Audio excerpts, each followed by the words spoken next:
यवतमाळ माजी सैनिकांचा पालकमंत्र्यांच्या हस्ते सत्कार। भारतीय सैनिकांच्या समर्थनार्थ शिवसेना शिंदे पक्षाच्या वतीने तिरंगा रॅलीचे आयोजन करण्यात आले होते।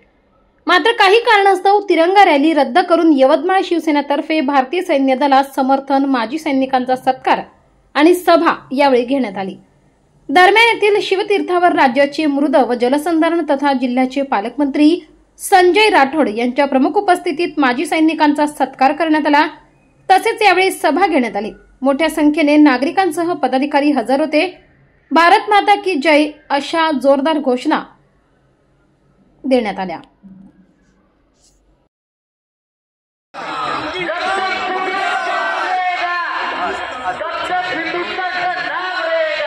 पाकिस्तान मुर्दाबाद, पाकिस्तान मुर्दाबाद, हिंदुस्तान जिंदाबाद।